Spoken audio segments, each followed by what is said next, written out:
opportunity as part of the Family Forum to welcome Alveda King from Georgia and Dennis Peacock from California. And we're here to share really just a vision that I think is embracing the hearts of both of these individuals.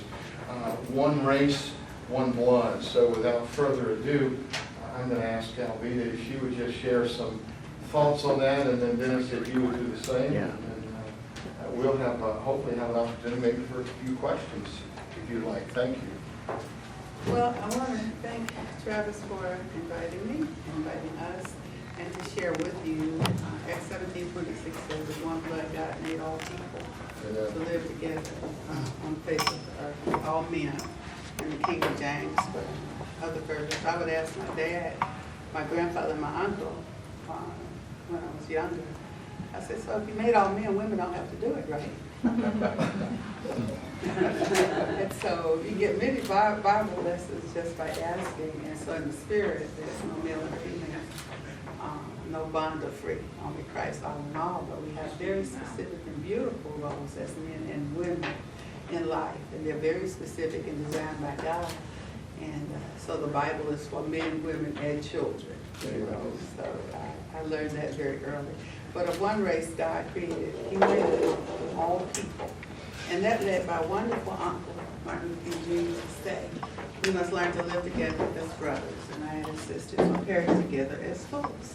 So if you're separate races, you can't really be brothers and sisters, because you're too different. But we are different tribes, every nation, every tongue, every tribe. And if you continue to read that passage, and it says God placed us where God wanted us on the planet for various reasons and purposes and seasons. So I learned that as a little girl and have always understood it. My grandfather wrote a book, Daddy King, and I was a much younger woman when he wrote it, and his co-writer and we were doing research, and I learned so much. So Granddaddy's grandfather, Nathan Branham King, was an Irishman. And my grandmother's grandfather, Willis Williams, was a slave. And my mom's people, her dad was part Cherokee. And so I have a beautiful little book that someone sent me recently. And multi-ethnic little girl. I don't say biracial because that's not true. We're one race, so there's no such thing as biracial. Right.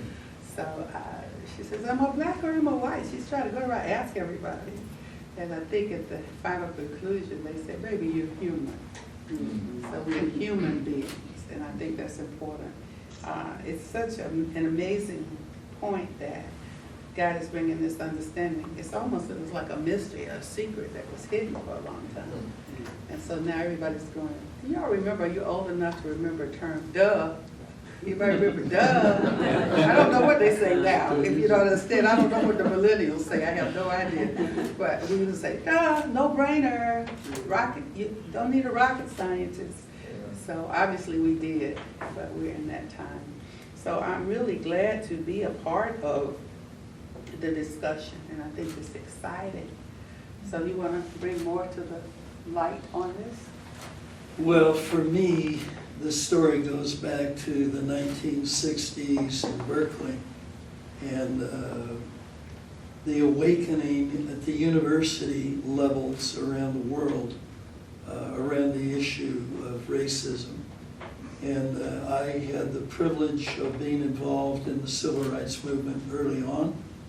In the demonstrations, I was arrested in the largest student arrest in history of the United States.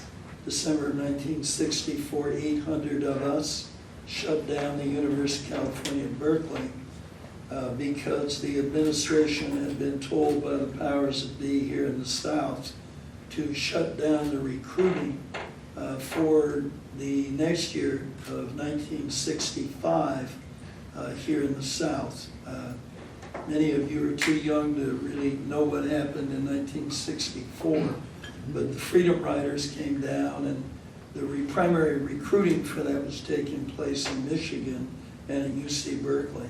And that's where I was involved and intellectually and socially awakening at that point in time. I was a running back on the football team, and when we played Duke, those of us from the West Coast had absolutely no idea what was going on in the South.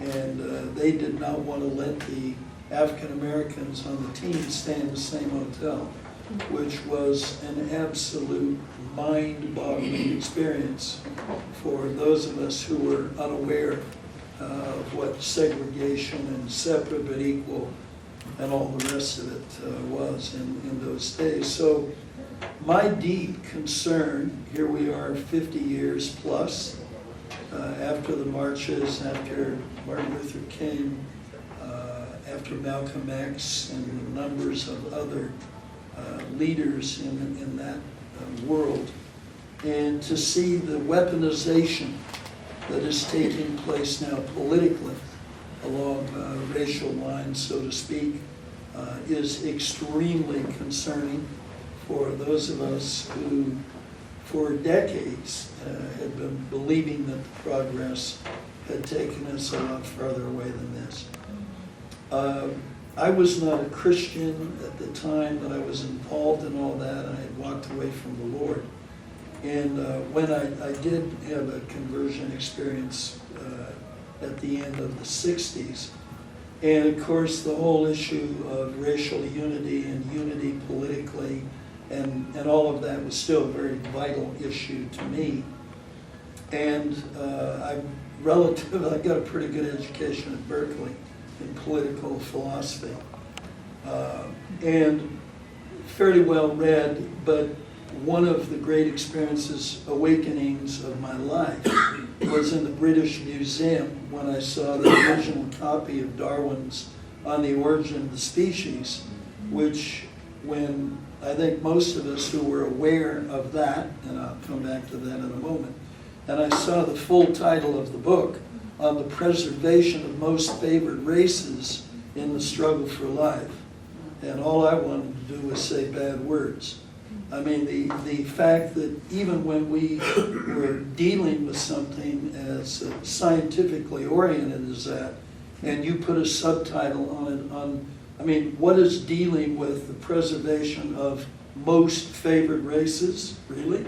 And you're studying birds and reptiles, what does that have to do with anything? So the whole origin, I mean, humanity has been ethnically fighting, all over the world in history. Anybody knows anything about the Japanese and the Chinese and the Koreans? And those of us that are European, we had 2,000 years of warfare between various ethnic groups. So ethnic warfare was certainly not just black and white, but of course the slavery issue poured gasoline on the fire. So a lot of people like me from those days have been bitterly disappointed that we still not have been able to have some of the conversations that we need to have. We've never finished the Civil War. We've never really dealt with dominant culture and what it's like to be a smaller ethnic group and a dominant culture. My experience is most white people have absolutely no idea what that's like, and I would say get on a plane and go to Africa and live in that for a while, and you'll get a pretty clear picture quickly as to what it's like to deal with a culture that, again, is not really sensitive to what it's like to be a minority in a dominant culture. But the classic issue at point here is, as Alveda has said, a Bible verse that Paul, the Apostle Paul, was actually lecturing at Mars Hill, which is what takes place in Acts 17. And he makes this incredible comment in Acts 17:26 that he made, with one blood, all people. Now, scientific racism, again, is based on Darwinianism. The arrival of Origin of the Species, I think it was 1851, is no accident preceding the Civil War itself. It would have fanned the flames and given a scientific authority, as it were, that some ethnic groups, i.e. races, had evolved faster and quicker, et cetera, et cetera. I'm very much a citizen of the world. I travel a lot, work in many, many nations for years. And I think anybody that does that realizes that so-called primitive civilization has nothing to do, even on one level, with ethnicity. And from our point of view, a Western civilization point of view, the one question is, how long have the scriptures been embedded in that culture? If we're going to measure culture and ethnic progress, we need to actually look at the level of education. And Western civilization, being totally based on Judeo-Christianity, never got the message that it had nothing to do with being white and everything to do with how long had the scriptures, which change and forge civilization, hundreds of years that takes. It certainly took well over, 1,500 years would be kind, from the fall of Rome to modern civilization, the Enlightenment, the Western rationalism, et cetera, was all based on the reality of how deeply had the scriptural foundations been soaking into the culture and the civilization. So there's a dozen things we need to talk about, and we've still not had that conversation. And now to see the way race is being weaponized politically, many of us are at the point where we're saying enough is enough.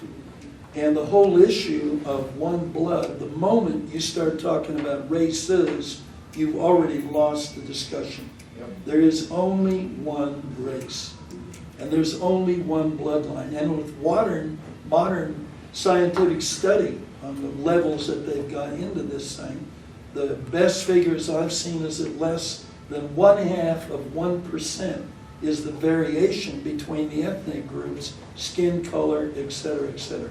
These are minor issues in the overwhelming similarity scientifically in terms of how similar we all are. So a lot of us who are working in leadership groups around the world right now are in the place where we're ready to begin to really push one blood, one race. At a time when this country needs something to begin to unify us, we have very strong conviction that, as Jesus said, you know truth, and truth is what frees you. And we want to push rapidly, vigorously, and extensively on this whole issue of the unification of humanity, as it were, one blood, no scientific reasons why one ethnic group has advanced beyond another, because we have a common heritage. So, we're here to say time out, game over, game on. And I want to add, he just explained it so well, that the concept of separate races is socially engineered. It is not scientifically sustainable or biblically sustainable. And in some of my studies, and I've been around the world as well somewhat, and I had a mentor, Dr. Asa Hilliard, but he has passed on now, he's no longer living. But during some studies when I was very much younger, the Sphinx, the ancient statue of the Sphinx, has the nose knocked off. It was defaced because the nose had the figures of the Africans. And the same thing, many Roman coins were defaced. And so we know with the westernization and the concept of the Aryan groups and the superior groups and all of this, that we've come to where we are. That it's amazing that at this time in history, we're here. And both have been defending it for many years. And here we are again. So it's exciting. It is very exciting.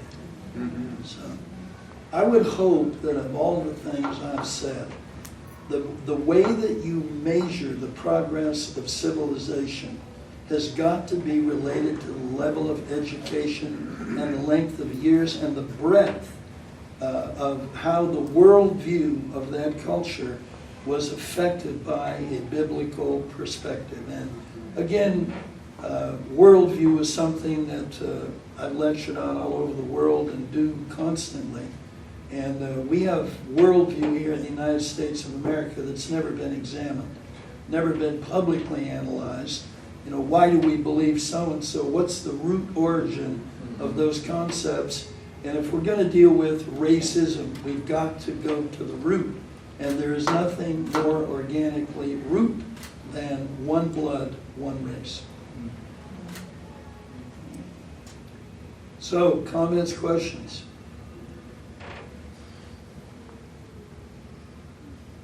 I think we gave them a lot of heavy I think information. So Something to think about. what do you think is the next step? I mean, you're talking to a group of individuals. What would you like for us to do? I will be back to you on that. Okay. Not because we don't know, Sure. but one of the things, I've learned about realpolitik in the real world is don't show your cards too early.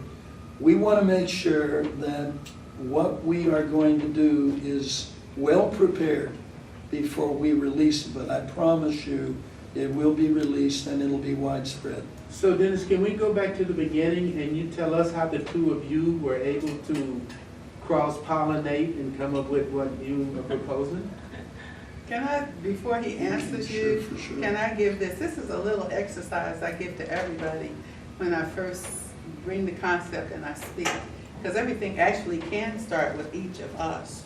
So when you talk to someone who maybe has a different ethnic experience than you, just practice. I'm not going to say my race needs to get along with your race. It's just, why can't we begin to talk about each other and each other's culture? So it can start around, well, probably I would not advise Thanksgiving because then you want to take a turkey leg off and bang somebody. But at times you can kind of have these conversations and begin to say, no, doesn't matter what color my hair is, my eyes are, my skin is, we're still human. Because the thing that used to hurt me most was people would say, your people, they're aborting more of your people.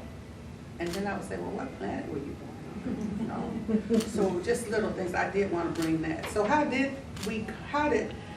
have a saying, when peripherals collide, convergence is imminent. So how are we now sitting here at the same time? Well, we have mutual friends, and I've asked my mutual friends about you, and we're excited that we were going to eventually meet.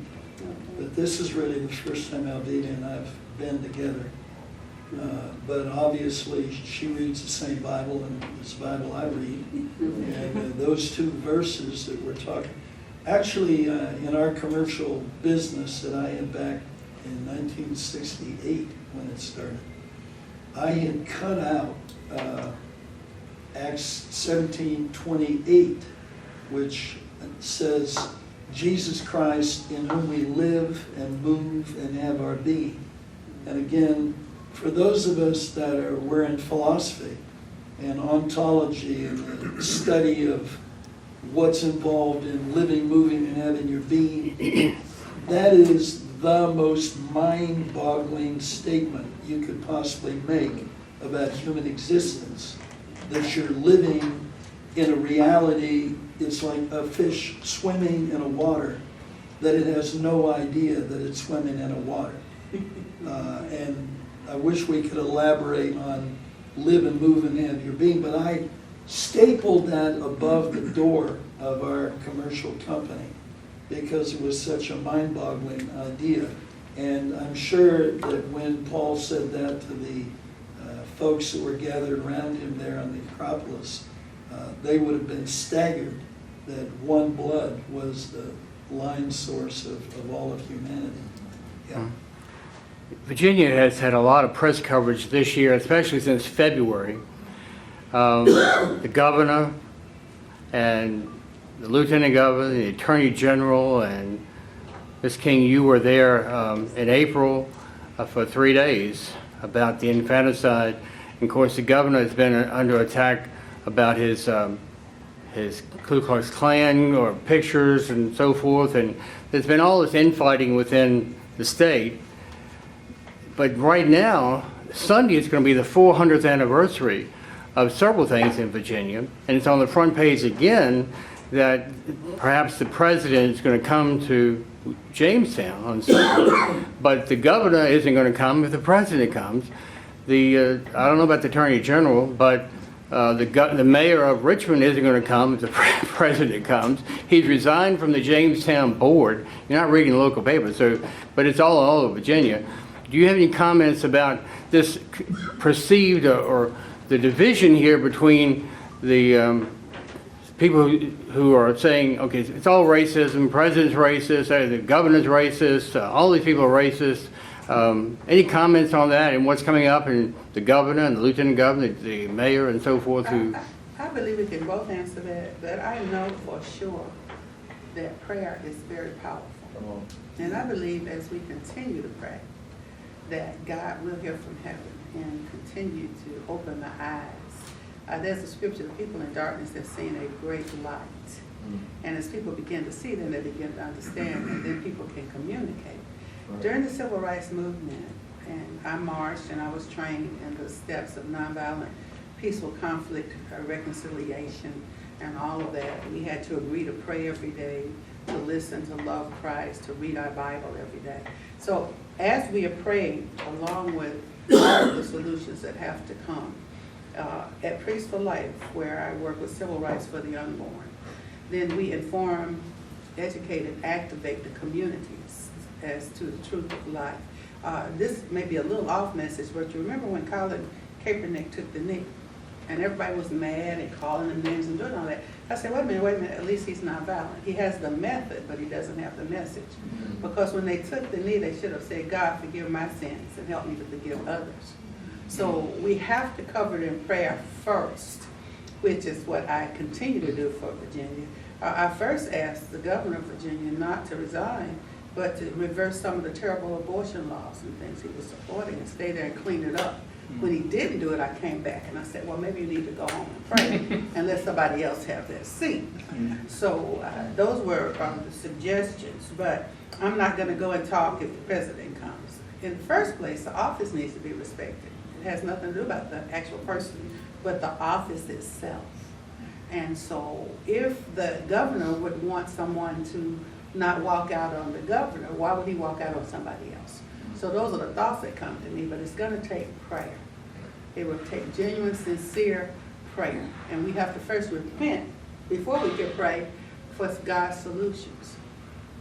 I totally agree. It's a spiritual battle, but it's being played out in a political context.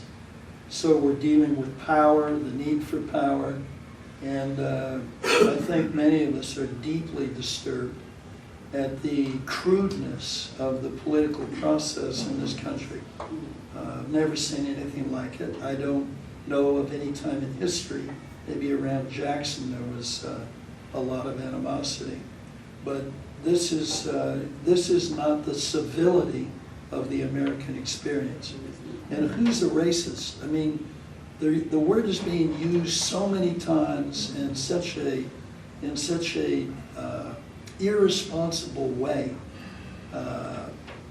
I personally believe the word is becoming meaningless because it's being used as a weapon rather than really dealing with the issue of racism.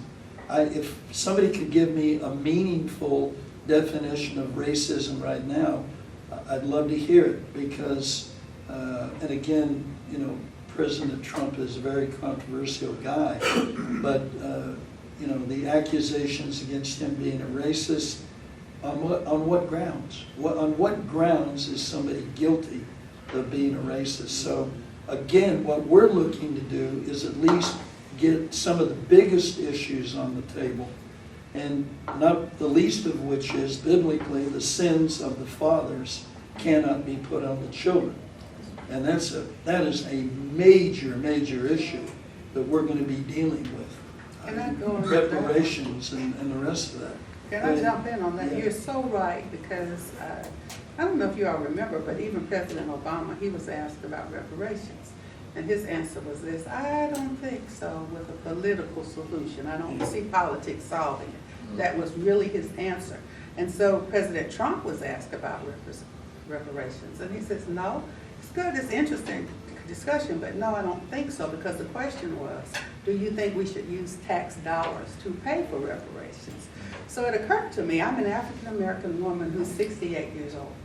So if I want reparations for an African American and you pay me from my tax dollars, am I paying myself reparations? So that I just couldn't wrap my mind around that. So I said, so who should pay? And so I had some friends to submit some articles and different things, and we're gonna come out with a whole treatise of the discussion. So the discussion was this: reparations should not be paid for by innocent taxpayers who actually never did anything to anybody, but it should be paid by those who did the injury. So everybody says they're all dead, but wait a minute, they really are not. Because they started companies 400 years ago or 300 years ago or so, or through Jim Crow till today. And now they are billion-dollar companies, maybe some moving towards trillions, and they still have the money and they are still oppressing people today.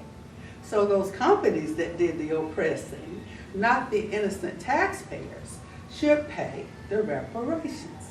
So everybody hears that and they go like, oh, we never thought of that. So I said, no, because you just want to be angry and hurt on both sides. Well, I didn't do it. I didn't buy a slave. Come on. Well, yes, you did, because your daddy bought a slave. You know, and you just go back and forth when the people who actually benefited fiscally, financially, are still stacking their pockets. And that's a whole other world of discussion, is the economics of slavery. And again, that's not something that is very commonly spoken of. And it's always thrown back on the issue of simple racism. And it was 99% to do with economics and exploitation economically. And again, there's half a dozen major issues that we need to get into discussion. But we cannot have that discussion until we agree we have got common blood and there is only one race. The moment we go to races, we are setting ourselves up for a permanent division. And it's frightening to think what a permanent division could produce as the civility in this nation is going down the tube. So that's really what we want to deal with, are going to deal with, excited about dealing with. It's going to provoke a lot of people. It's going to call some people out that need to be called out. And it's going to put issues on the table that we need to deal with. And we feel, as Christians, that Jesus, as the ultimate peacemaker, it ought to be coming from Christians, which again is going to force the church to be relevant in ways that the church probably does not want to be relevant. But we're aware of that and looking forward to the opportunity of helping people in the church decide to become relevant. So that's what we're about. I have a comment to our friend here's question about Virginia and the this year from a political standpoint. It's interesting, Genesis talks about what the enemy meant for evil, God meant for good. One of the reasons that we're in this room today is really because of what happened here in your state early part of this year. Yes. So I want us to see it in that perspective, not just focused on what was done, what was said, but back to Rodney's question. Y'all are together today in a strong way because of what was said here. So whatever the enemy meant to do evil, now God's going to use it for good. And we feel like, we said it like this, that's really a declaration. So we felt like come to Virginia, just release, if you will, an affirmation of the One Blood Initiative out of Virginia. And so I think God's got some awesome things in store down this trail. And I think it's very interesting that these two are together on this cause. It's never happened before, and here they are together. So, but then my question is this for both of y'all, if you don't mind. A movement is about people. Ultimately, it's about people, right?